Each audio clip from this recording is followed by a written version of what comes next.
I wanted to do a video addressing misinformation and misconceptions about DNA and Sasquatch. That started to get really long, so this one's going to cover my personal journey in the science of DNA and how it relates to Sasquatch. The next one is going to be addressing the technicalities, the misconceptions, and the misinformation that's out there. I know all of this is going to ruffle a few feathers, but we need to actually look at this with some real science and some real, honest, critical thinking. I started out with the idea that, well, it's been 20 years, someone must have figured this out and started searching for Sasquatch DNA. I remembered lots of individual studies and wondered if anyone had found anything interesting, because all I could remember is they either came back with no DNA or they came back as human DNA.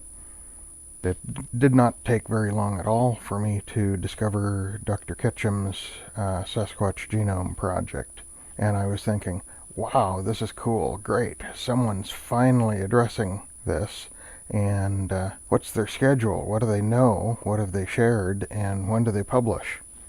Bear in mind, this was in May of 2019. You see, I'd missed the whole thing.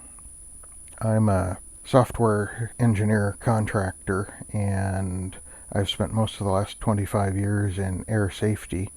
Around the time the Sasquatch Genome Project was published, I was deeply embroiled in client work, and right now, my memory of that time is that I did hear a blurb about it on the radio, driving to or from work. I didn't have time for that and figured if it was real, it would be in the news in a little bit after all of the work blew over, and it wasn't, and it slipped my mind. Now, that could be a manufactured memory. I may have no real recollection of it at all, and my brain creates that recollection to make me feel good about, oh, don't worry, you were on the ball, you knew about it, it was nothing important to pay attention to. What I did discover when I dug into it was that, well, it had already been published, and it wasn't big in the news.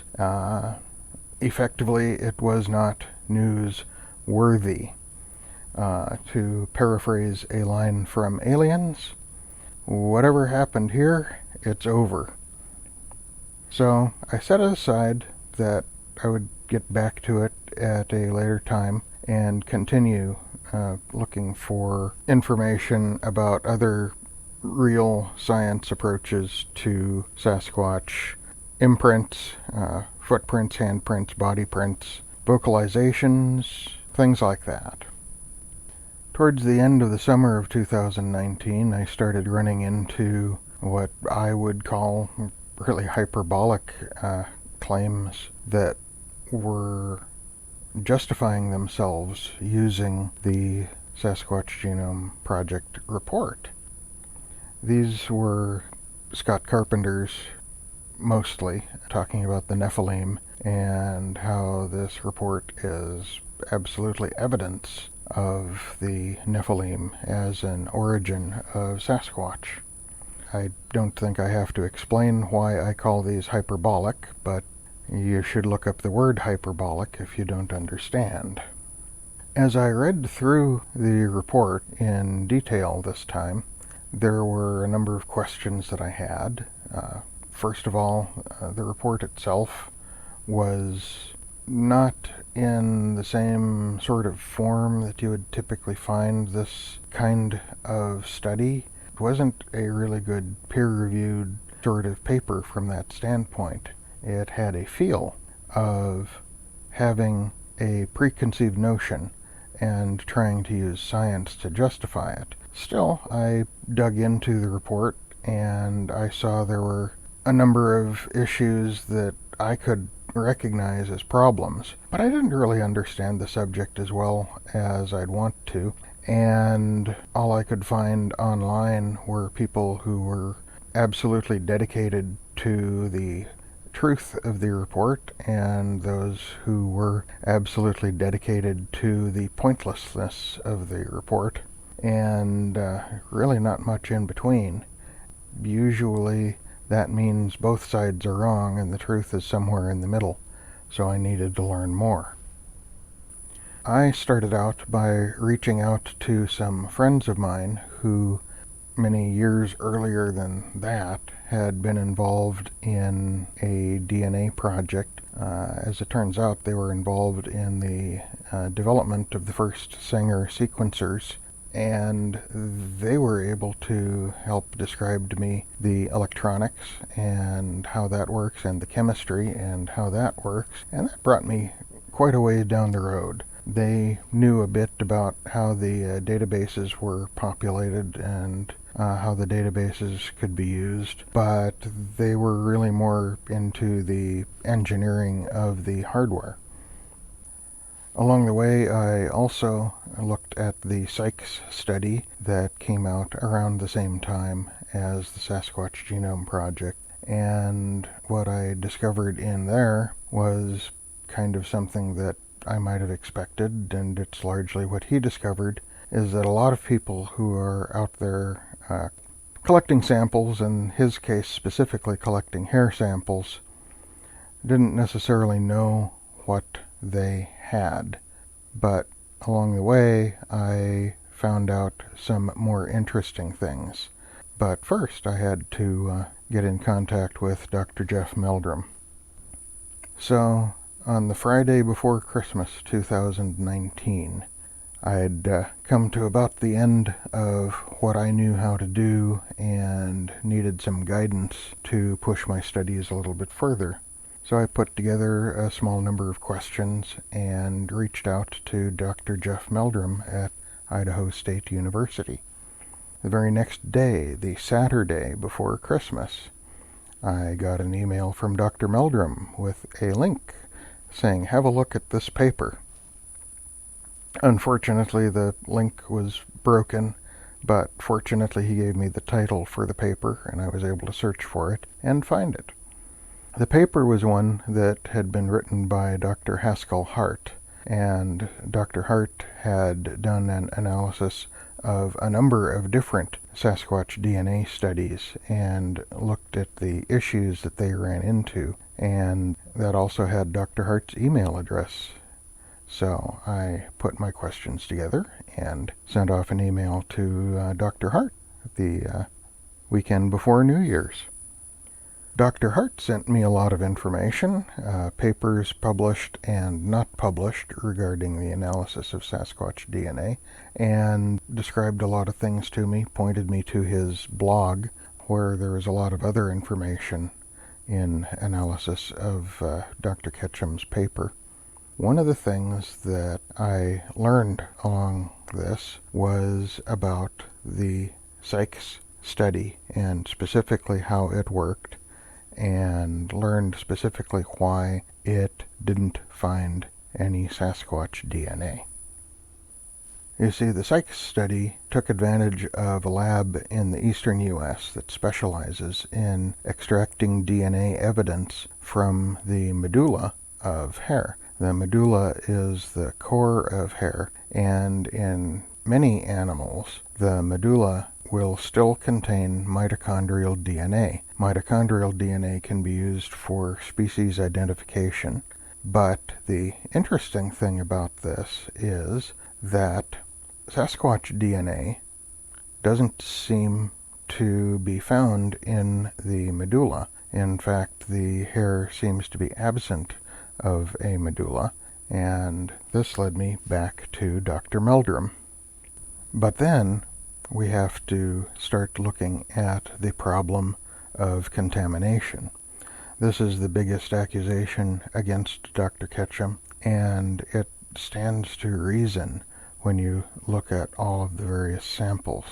The paper at Idaho State that Dr. Hart wrote, the first one that Dr. Meldrum referred me to, went through all of the samples in a reasonable amount of detail and determined that there were only about 8 of those samples that had whole mitochondrial genome sequencing that were likely to contain uncontaminated Sasquatch DNA. That was based on the idea of extracting DNA from the medulla of the hair, and that turned out to be a problem.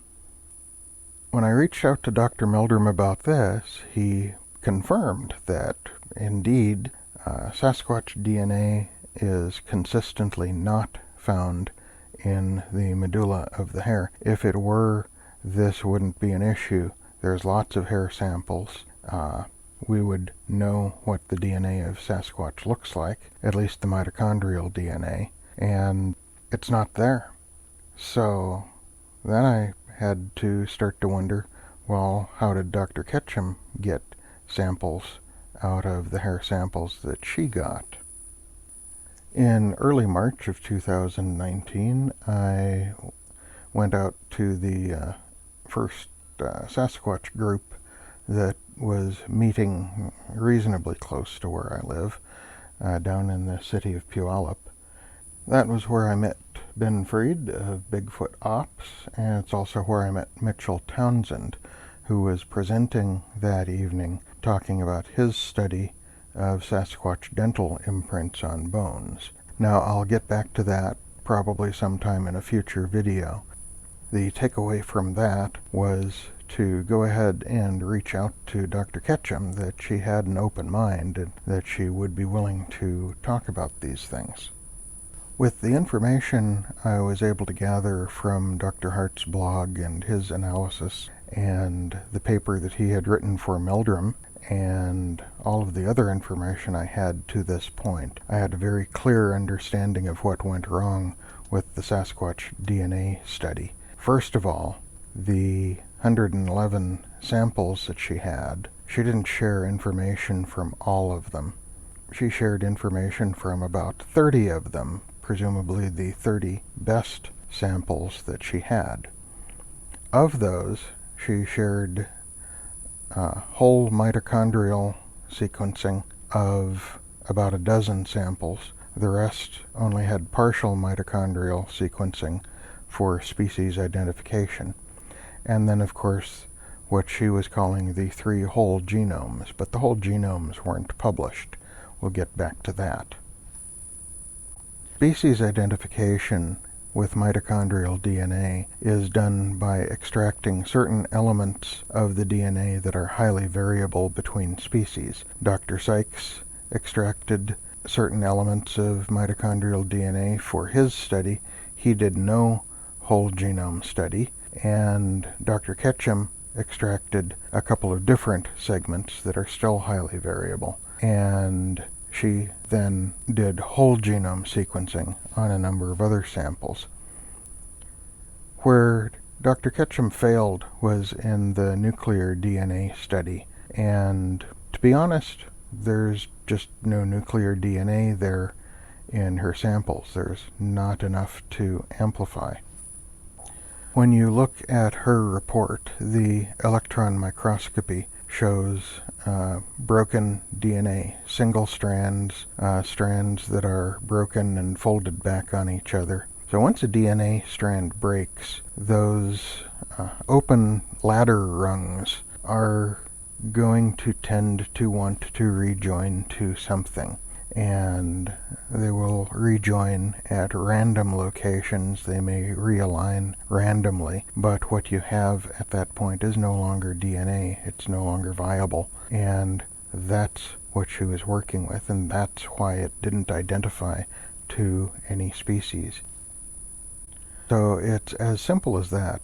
Nuclear DNA is very complicated. It's a very large molecule. It is relatively rare within a sample. A single cell contains a single copy of nuclear DNA, but it can contain dozens or even hundreds of mitochondria, and each mitochondria can carry several copies of its DNA. So mitochondrial DNA is a much more rich source of DNA, even though it's a much smaller molecule, and that's why she was able to recover that so readily.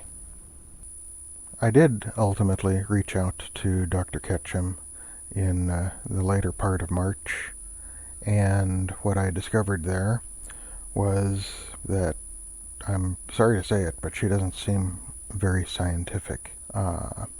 There were a few technical details that I was able to discuss with her, but then she got immediately into the conspiracy stuff and the Men in Black stuff.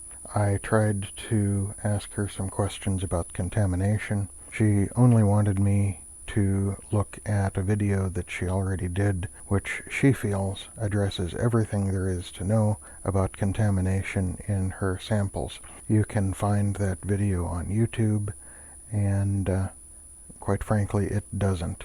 Let me explain why. First, let me explain that Dr. Ketchum did not do any of the chemistry for the DNA work. She didn't do any of the amplification work. She didn't do any of the chemistry herself. She used the system to develop primers to be used in the PCRs to amplify elements of the DNA, and she farmed that out to contract labs. Now, she used good contract labs, and I assume that they did good work, but one of the things I have heard a lot of complaints about is farming work out to contract labs that botch the work, and they do it all the time because DNA, even mitochondrial DNA, it's a complex problem and it's a complex system, and you have to get everything right, and sometimes things don't align well. In this science, the word contamination doesn't just mean foreign material added to the DNA. Now remember, all of Dr. Ketchum's samples were collected in the wild, days or even weeks after they were left behind, and they were exposed to the elements for all that time. So anything collected in the wild is going to be contaminated. The question is, can you deal with that contamination? They were convinced that their handling of the samples with forensic methods would keep the samples as pure as possible, and she considered them to be pure after collection. That's not necessarily correct. Also, there were a number of samples that were not collected in very secure ways, and those are problematic for this approach. It turns out one of the useful things I was able to get in my discussion from her was that she did try to extract DNA from the medulla of hair, and from the hair that they were convinced was actually Sasquatch hair, the medulla did not yield any DNA. So what they did do with hair samples is hair samples that had a little tag of tissue. They used that tissue for sequencing, but again, that tissue was out and was exposed to the elements, and therein is a potential source for contamination. The most interesting of these samples are, of course, the ones that Dr. Ketchum did the whole mitochondrial sequencing of, because they contain the most information, and some of them actually contain some very interesting information. You see, every human that's ever had mitochondrial DNA sampled fits into one of the haplogroups established for humans within about 4 private mutations. Now, a mutation is just one of the bases switching from one letter, A, G, C, or T, to another letter, A, G, C, or T. That's all it is. Now, this can change the function of the DNA, but often it takes place in segments that are between genes, and those segments don't actually imprint on the function of the DNA. Several of Dr. Ketchum's samples have 8 or more private mutations. This is really very significant, and several of them have a set of mutations that don't appear anywhere in the National Institute of Health database for human mitochondrial DNA. And that's especially interesting. It suggests the possibility that she actually did find something interesting, but it didn't fit her narrative, so she walked right past it, trying to prove that Sasquatch come from the Nephilim. And that was her preconceived notion, that was her goal of her study. She wanted, as she said, to prove that they existed, but more than that, she wanted to prove what they were from her beliefs about their biblically documented origins. And science just doesn't work that way, and her study just didn't work that way. But in the end, it looks like she might have discovered something interesting and walked right past it. I'm not going to go into detailing all of the problems with Dr. Ketchum's study, because Dr. Hart's book that he recently published actually does all of that very well. I read it while he was developing it, and it really covers all of the information in very easy to understand language. Don't judge the book by its cover. A lot of people misinterpret the intent of that cover. The cover is simply intended to say there's no Sasquatch DNA in that study. It's not trying to say there's no Sasquatch. In fact, Dr. Hart is a witness of Sasquatch for, well, about the same length of time that I am a witness to Sasquatch. I can only say that he's probably more certain that what he saw was Sasquatch than I am, that what I saw was Sasquatch. So here I'll answer the question of what should we expect? What do we expect of DNA if Sasquatch is of the natural world? And I expect it is a flesh and blood creature of the natural world. I have no expectation otherwise. Of course, there's the question, why don't we have any good information on them for DNA or otherwise? And that leaves the window open to, are they just that good at hiding, or is there something else going on? I don't want to address that here, though. For here, let's just make the assumption that they're a mundane, natural creature, flesh and blood, a primate, like you and I are primates. What would we expect to find? We would expect to find that they do have mitochondrial DNA, that their mitochondrial DNA, just like ours, is far more abundant within their tissue samples, within their blood and feces and hair tags, and this would provide species identification.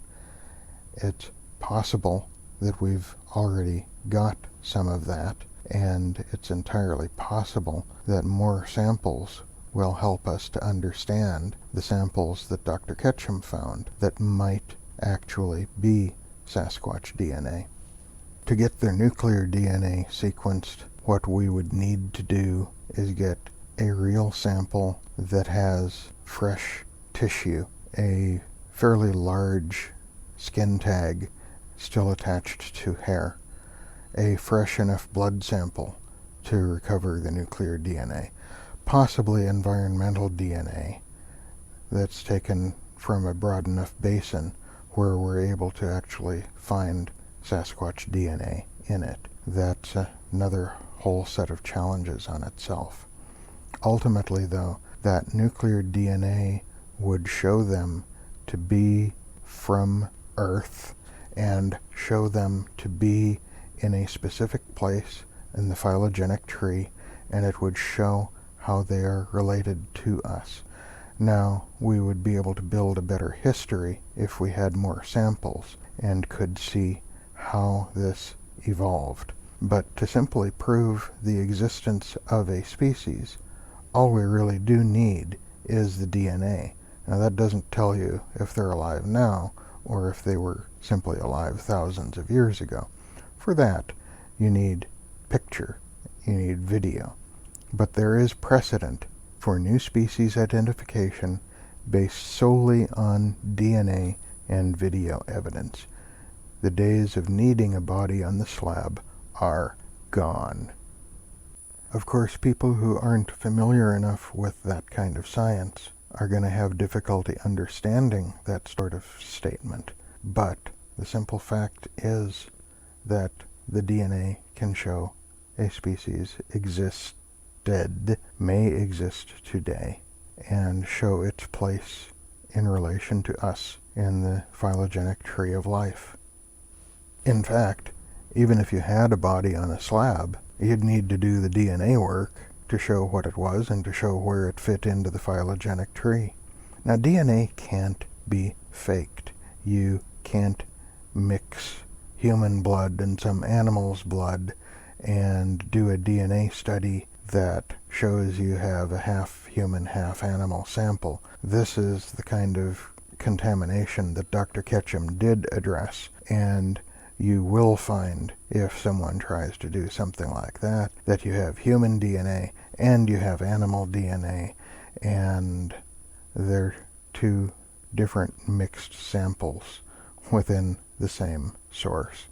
No, you can't fake DNA in that way. So DNA is going to be the thing, even if you have a body on a slab, that shows it's a unique species with a unique history and a unique place on the phylogenetic tree. Like I said, the days of needing a body on a slab are over. I am the Curious Cryptid, and upcoming very shortly after this is going to be a report talking about the misconceptions and misinformation regarding DNA and Sasquatch that are very popular in the Sasquatch community.